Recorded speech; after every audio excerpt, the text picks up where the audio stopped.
नमस्कार दर्शक बंधु आपण मानक स्वागत आमर यही यूट्यूब चैनल को। आज आम यही वीडियो रे आलोचना करिबा भगवान बुद्धंक जीवनी विषय रे।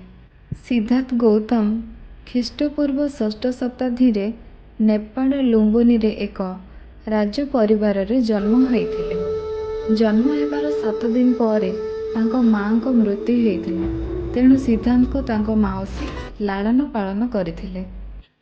जन्मरू ही तांको पाई भविष्यवाणी हेइथिला जे हुए तो से महान सम्राट हेबे नहले महान सन्यासी। सेथिपाई तांको पिता सुदोधन तांको संसारर समस्त दुखरू दूरेई रखिया पई एक नगरी निर्माण करी सेठी राज्यर समस्त रोगी वृद्ध विकलांग लोकंको नहीं रखिले। सिद्धार्थ को समस्त प्रकारर सुख समृद्धि एवं विलास मध्य बढ़ागला जेपरी से केबे हेले बाहर कष्ट विषय जानी पारिबे नाही। सिद्धार्थकर विवाह 16 वर्ष बयस राजकुमारी जसोदारांक सहित होइथिला।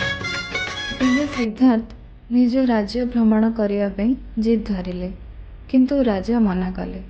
पर निरुपाय हेई राजा अनुमति देले ओ भ्रमण बेले से 4टी दृश्य देखिले जहाँ तांको मन को बदलई देला। जड़े वृद्ध व्यक्ति, जड़े रोगी, एक मृतदेह और जड़े शांत सन्यासी। 29 वर्ष बयस सिद्धार्थ यह दुखर रहस्य जानिया चाहिए। दिने निज स्त्री पुओ और साम्राज्य को त्याग करी सन्यासी भावे बाहरी पड़े। आगामी 6 वर्ष पर्यंत से कठोर तपस्या कले, निज शरीर को अत्यधिक कष्ट देले किंतु एहा द्वारा मुक्तिर रास्ता मिलला नहीं। से बुझीगले जे अत्यधिक विलास और कठोर तपस्या तांको पई भूल रास्ता थिला। शेषरे बिहार बुद्धगया ठारे एक बोध वृक्ष मूल से ध्यान रे बसिले।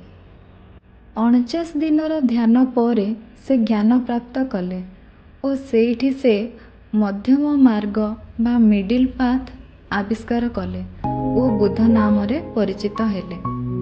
ज्ञान प्राप्ति पर से तांकर प्रथम उपदेश उत्तर प्रदेश रो सारनाथ ठारे प्रदान कले जहाँ को धर्मचक्र परिवर्तन कह जाए।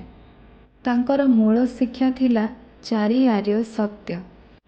संसार रे दुख अछि, दुखर कारण अछि, दुखर निवारण भी अछि ओ दुखर निवारण पाई से अष्टमार्ग पालन करने को कहिथिले। आगामी 45 वर्ष धरी भगवान बुद्ध भारतर विभिन्न स्थान रे पदयात्रा करी समाजर प्रत्येक वर्गर लोकंको एही शांति और ज्ञानर बाणी प्रचार कले।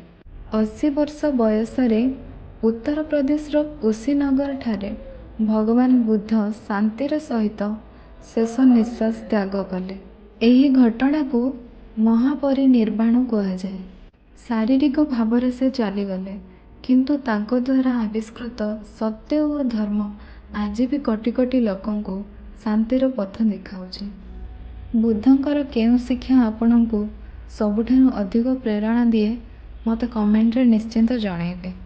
भिडियोटी भल लागिले लाइक करंतु एवं अधिक ऐतिहासिक कथा जानिबा पई मो चैनल को सब्सक्राइब करंतु।